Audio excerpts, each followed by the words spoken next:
Hello students, तो आगे हम अपनी डिटरमिनेंट सीरीज को आगे बढ़ाने के लिए लास्ट सेशन में हमने डिस्कस किया था डिटरमिनेंट्स का एक टॉपिक जो था हमारा एडजॉइंट मैट्रिक्स। ठीक है, और उस एडजॉइंट मैट्रिक्स के कॉन्सेप्ट को हमने लास्ट वीडियोस में प्रीवियस वीडियो में समझा था। आज हम उसी से रिलेटेड एक क्वेश्चंस देखने वाले हैं ताकि आपको वो कॉन्सेप्ट बिल्कुल क्लियर हो जाए।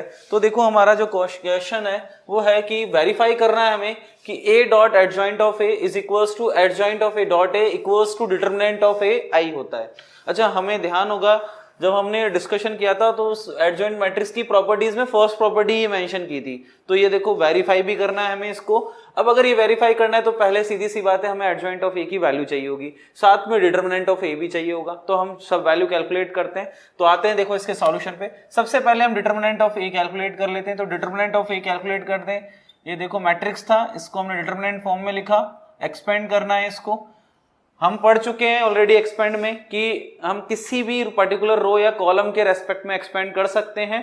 ठीक है, और मैंने एक चीज और बताई थी, जब हमने 3x3 ऑर्डर का डिटरमिनेंट जब भी एक्सपेंड करना हो आपको, तो मैंने कहा था जिसमें मैक्सिमम जीरो होते हैं, जिस रो या कॉलम में आपको मैक्सिमम जीरो दिखते हैं उसके रेस्पेक्ट में एक्सपेंड करना काफी इजी होता है। तो जैसा कि मैं देख पा रहा हूं यहाँ सेकंड जो आपका कॉलम है इसमें 2 जीरो है, तो हम इसी के रेस्पेक्ट में एक्सपेंड कर लेते हैं। अच्छा, सिंबल की बात करें तो ध्यान है यहाँ प्लस चलता है तो यहाँ माइनस होगा, अगर यहाँ माइनस है तो यहाँ प्लस, फिर यहाँ माइनस होगा। अब देखो, इसको अगर हम एक्सपेंड करते हैं सेकंड कॉलम के रेस्पेक्ट में, किसके रेस्पेक्ट में एक्सपेंड कर रहे हैं? सेकंड कॉलम के रेस्पेक्ट में।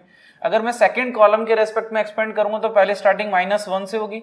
जैसे ही -1, माइनस इसलिए क्योंकि सिंबल फिक्स होते हैं, बताया था, या -1 की पावर i प्लस जे आप लगा सकते हैं। ठीक है, एक्सपेंड में हमने देखा हुआ है। देखो इसकी लाइन में ये दोनों एलिमेंट है, ये दोनों एलिमेंट है, हाइड हो जाएंगे। बचेंगे कौन से?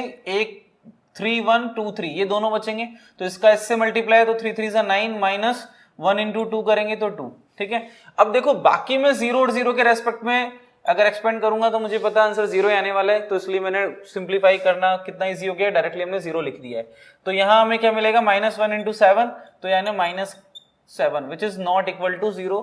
यानी हम एडजॉइंट मैट्रिक्स अभी हम फाइंड आउट कर लेते हैं। हमें -7 इसका डिटरमिनेंट ऑफ ए की वैल्यू मिल गई है। तो डिटरमिनेंट ऑफ ए की वैल्यू कितनी है? -7 है। ठीक है, अब हमें एडजॉइंट मैट्रिक्स फाइंड आउट करनी है, क्योंकि अगर प्रूफ करना है तो वहां हमें एडजॉइंट मैट्रिक्स भी चाहिए। अच्छा, एडजॉइंट मैट्रिक्स अगर हमें फाइंड आउट करनी है तो उसके लिए सबसे पहले हमें क्या करना होगा? सभी के कोफैक्टर निकालने होंगे। अब कोफैक्टर हम निकालते हैं। देखो, तो सबसे पहले हम बात करते हैं सभी की कोफैक्टर में। सबसे पहले C11 निकालते हैं। तो C11, अगर मुझे 1 का कोफैक्टर चाहिए, एक काम करते हैं हम माइनर्स, देखो सिंबल का ध्यान रखना है आपको, तो माइनर निकाल लो फिर सिंबल लगा दो तो वो कोफैक्टर में ऑटोमेटिक कन्वर्ट हो जाएगा, है ना। या फिर वो -1 की पावर i प्लस जैसे मल्टीप्लाई करते हैं, आपको ध्यान ही होगा।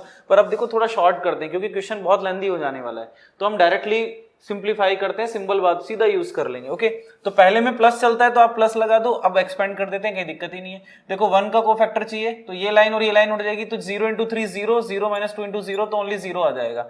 C12 निकालते हैं तो -1 माइनस लगाएंगे इस 1 का कोफैक्टर, तो ये लाइन और ये लाइन हेड, 3 3 9 माइनस 2, तो ये हमारे पास आ जाएगा -7। C13 निकालते हैं। C13 यानी इसका कोफैक्टर, देखो अब आगे प्लस, देखो मैंने सिंबल यूज कर लिए हैं ताकि आपको कोफैक्टर में जो -1 की पावर i प्लस जे का झंझट ही नहीं रहे, डायरेक्टली काम हो जाए हमारा। ठीक है, तो ये दोनों एलिमेंट और ये दोनों एलिमेंट हाइड, 3 इंटू 0 -0, तो अगेन हमें 0 मिल जाएगा। ठीक है, C21 निकालते हैं, इसका कोफैक्टर, तो ये लाइन और ये लाइन हाइड हो जाएगी। अब देखो यहाँ पर भी वही माइनस, ठीक है, तो 1 इंटू 3 माइनस 0 इंटू 2 0, तो ये आ जाएगा -3।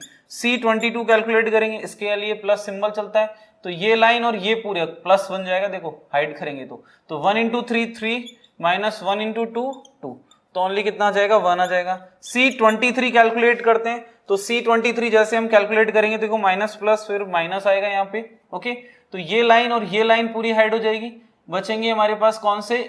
1 2 3 4, ये 4 बचेंगे। तो 1 इंटू 0 0 माइनस 1 इंटू 1, तो 1, तो बाहर माइनस है तो ये भी हमारे पास क्या आ जाएगा? प्लस का 1 आ जाएगा। लास्ट वाली रो पे आ जाते हैं। C31 कैलकुलेट करते हैं, तो C31 कैलकुलेट करेंगे तो आगे प्लस रहेगा, तो ये लाइन और ये लाइन हाइड हो जाएगी, तो 1 इंटू 2 2 माइनस 0, तो ये प्लस का 2 आ गया।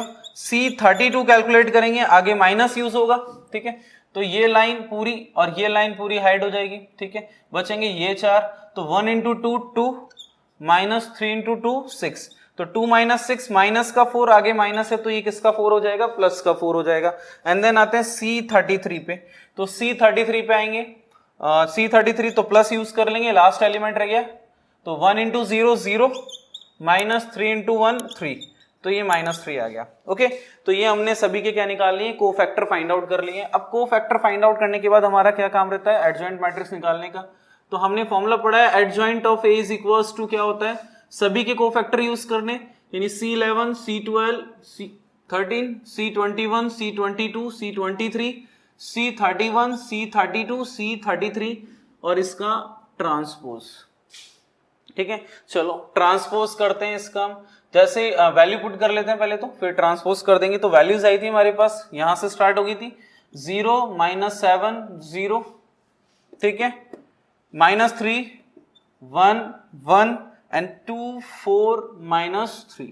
ओके, अब इसका क्या करना है, ट्रांसपोज। ट्रांसपोज मैट्रिक्स हमने ऑलरेडी मैट्रिक्स में पढ़ा था। क्या करते हैं हम ट्रांसपोज मैट्रिक्स में, रो को चेंज कर देते हैं कॉलम में और कॉलम को चेंज कर देते हैं रो में, तो इंटरचेंज हो जाएगा। जैसे इंटरचेंज होगा तो एडजॉइंट ऑफ ए की जो वैल्यू है आपकी वो क्या आ जाएगी, 0 -7 0 -3 1 1 एंड 2 4 -3। ये एडजॉइंट मैट्रिक्स आपके पास आ चुकी है। तो एक काम तो हो गया हमारा एडजॉइंट मैट्रिक्स का। अब हमें देखो प्रूफ करना है A dot adjoint of A dot A और determinant of A dot I अगर हम करते हैं तो तीनों इक्वल आते हैं। तो फिलहाल देखो तीनों की वैल्यू निकालते हैं, तो जितना ही हो सकता है हम करते हैं। देखो ए डॉट एडजॉइंट ऑफ ए में निकाल देता हूं। देखो ए डॉट एडजॉइंट ऑफ ए, ऐसे आप एडजॉइंट ऑफ ए डॉट ए आप खुद भी ट्राई कर सकते हैं। पहले मैं इसको निकाल के दिखाता हूं। देखो मल्टीप्लीकेशन हमने पढ़ा है मैट्रिक्स का, तो हम इस पे आते हैं। ए की वैल्यू क्या थी, मैट्रिक्स हमारे पास 1 3 1 1 0 0 2 2 3। ओके, एडजॉइंट ऑफ ए क्या है हमारे पास, 0 -3 2 -7 1 और 4 0 1 एंड -3। क्लियर, चलो मल्टीप्लाई करते हैं। देखो इसको, तो first row into first column पढ़ा ही आपने, पहले फर्स्ट रो लेंगे तो इसका फर्स्ट कॉलम से, सेकंड कॉलम से एंड देन थर्ड कॉलम से। मल्टीप्लिकेशन बहुत यूज है, बहुत इंपॉर्टेंट भी है, कई बार यूज आता ही रहता है। ठीक है, चलो मल्टीप्लाई करते हैं। देखो 1 into 0 0 1 into -7 -7 2 into 0 again 0। First row का फर्स्ट कॉलम से हो गया। चलो सेकंड कॉलम पे आते हैं। 1 इंटू -3 -3 1 इंटू 1 1 2 1 2। चलो थर्ड कॉलम पे आते हैं। 1 into 2 2 1 into 4 4 and 2 into -3 minus का 6। ठीक है, फर्स्ट रो का तीनों कॉलम से हो गया। अब आते हैं हमारे सेकंड रो पे। Second row into first column, तो 3 into 0 0 0 into -7 again 0 and 2 into 0 again 0। चलो ये तो पूरे 0 हो जाएगा। 3 इंटू -3 माइनस का 9 0 इंटू 1 कितना हो गया हमारे पास 0। ठीक है, एंड 2 इंटू 1 प्लस का 2। चलो थर्ड कॉलम पे आते हैं। 3 2 6 0 इंटू 4 0 एंड 2 इंटू -3 तो माइनस का 6। अब आ जाते हैं हमारे थर्ड रो पे। Third row into first column करेंगे तो value 1 into 0 0 0 into -7 0 3 into 0 0 1 into -3 3 0 into 1 0 and 3 into 1 3। अब 1 इंटू 2 2 0 इंटू 4 0 एंड 3 इंटू -3। ठीक है, 1 इंटू 2 2 0 इंटू 4 0 एंड 3 इंटू -3 तो कितना हो जाएगा माइनस का 9। ठीक है, ये वैल्यूज हमारे पास आ चुकी हैं। ओके, चलो अब इसको सॉल्व कर लेते हैं। देखो फाइनल आंसर हमें क्या मिलने वाला है। तो यहाँ आ गया -7, यहाँ हो गया 0 अगेन, वहां भी 0, यहाँ भी 0, यहाँ -7 फिर 0, यहाँ 0, यहाँ 0 एंड यहाँ -7। ओके, इसको हम ऐसा लिख सकते हैं। देखो -7 सब में से कॉमन आ जाएगा तो क्या बनेगा 1 0 0 0 1 0 0 0 1 आ जाएगी वैल्यू हमारे पास। और ये हमारी कौन सी मैट्रिक्स होती है, आइडेंटिटी मैट्रिक्स। तो ये हो जाएगा -7 और ये हो गया आपका डॉट आई। ठीक है, तो -7 डॉट आई। अब -7 आप अगर देखें तो -7 किसकी वैल्यू थी, डिटरमिनेंट ऑफ ए की वैल्यू। हमने कैलकुलेट किया था डिटरमिनेंट ऑफ ए यहाँ पे, और देखो इसकी जो वैल्यू आई थी कितनी आई थी, -7 आई थी। ठीक है, तो यानी ये किसके इक्वल आ रहा है, -7 की जगह मैं लिख सकता हूँ डिटरमिनेंट ऑफ ए डॉट आई। तो अगर आपने देखा ए डॉट एडजॉइंट ऑफ ए करते हैं तो किसके इक्वल आता है, डिटरमिनेंट ए डॉट आई के। सेम ऐसे अगर आप एडजॉइंट ऑफ ए मैट्रिक्स को पहले ले लेना, ए मैट्रिक्स को बाद में कर देना, अगेन इसका डॉट करोगे, सेम इसी तरीके से आपको determinant of A dot I आ जाएगा। ठीक है, तो इस तरीके से हम एडजॉइंट मैट्रिक्स फाइंड आउट करते हैं।